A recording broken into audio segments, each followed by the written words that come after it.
Hi, I'm Kristen. Welcome to the laboratory number 10 of the module Development of Computer System Functions. In this lab, you will practice the concept of inheritance in Java. Open Eclipse by double-clicking on its icon. To do this lab, you will need to create 3 classes. As usual, in the first step, you will create a new project. To do this, choose Archivo, Nuevo, Proyecto Java.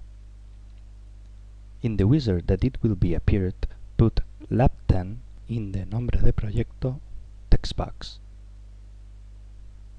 and click on Finalizar.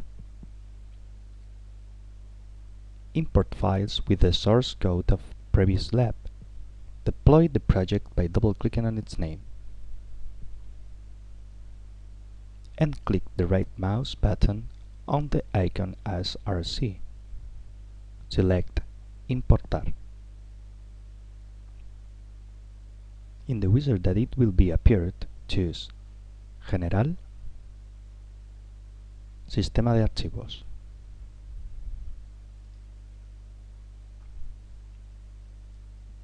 Look for files with the source code of the Alumno and TestAlumno classes.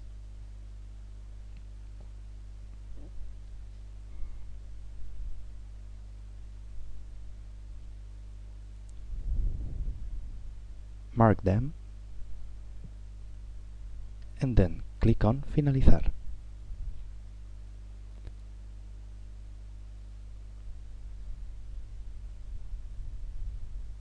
Once your project contains 2 classes, create a new class called AlumnoCiclos that inherits from the Alumno class. To do this, simply right-click on the SRC icon. Select Nueva Clase. In the wizard that it will be appeared, put AlumnoCiclos in the Nombre text box.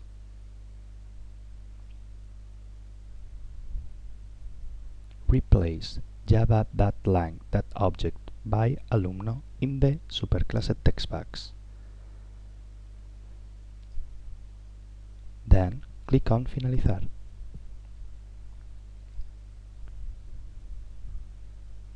Within AlumnoCiclos class, define its own attribute, which is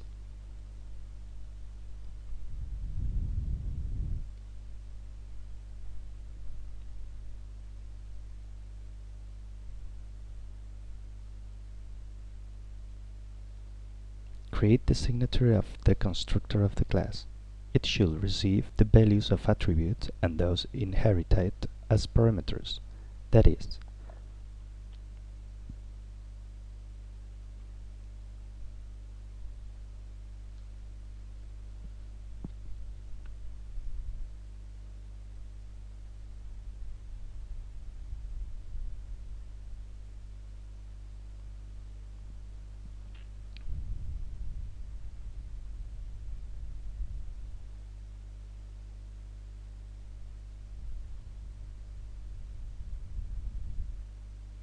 now create the code for the constructor.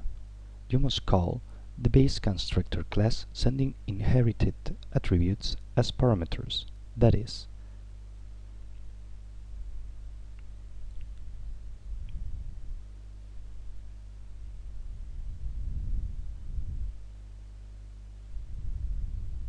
and assign the parameter with the value of the attribute itself.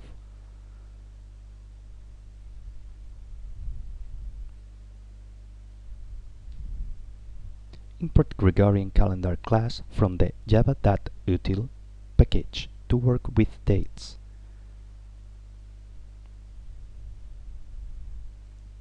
Create setter and getter methods of this new attribute.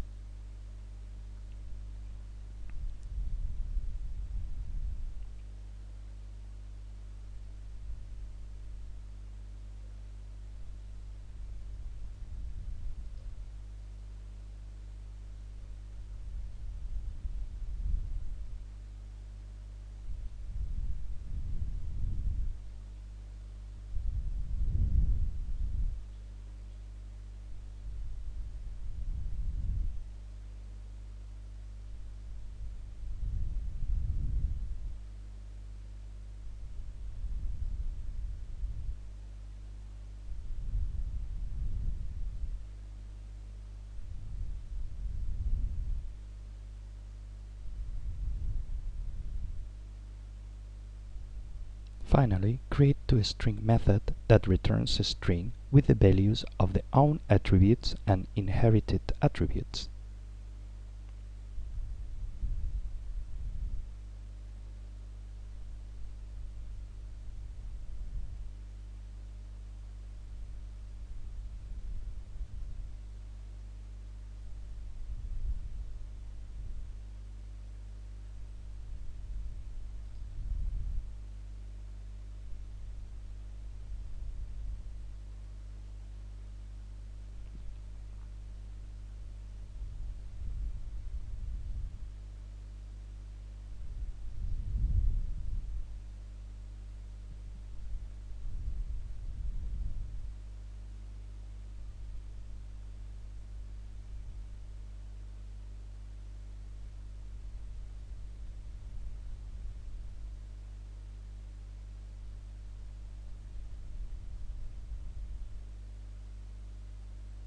Open TestAlumno class with a double click on the file with the source code.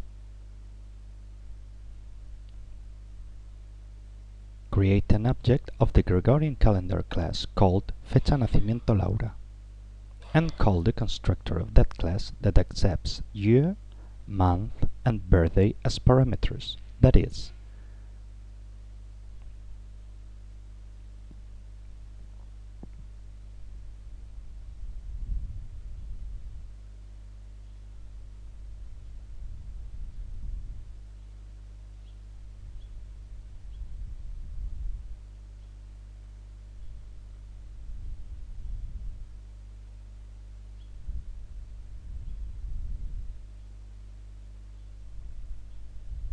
create an object of the Alumnociclos class called Alumna Laura, and call the constructor of the class with the information of that student.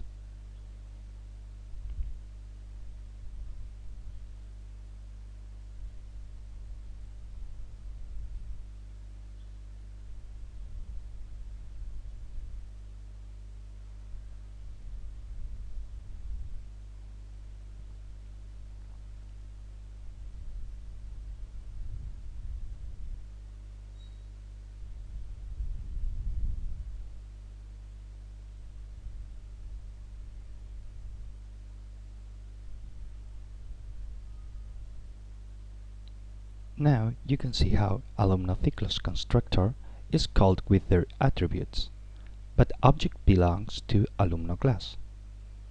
Now, call toString method of the Alumna Laura and display its contents, that is,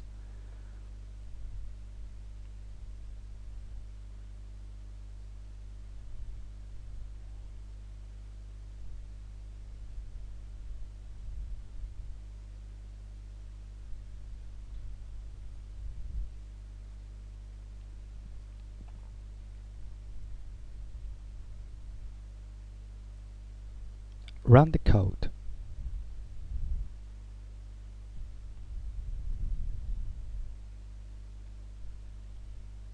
And see how it's called toString method from Alumnociclos class, and not toString method from its parent class, that is, Alumno class. You can see the differences between these two methods, because Juan is really calling toString method from Alumno. And so, this laboratory number 10 is ended. Thank you very much for your attention. See you in the lab number 11.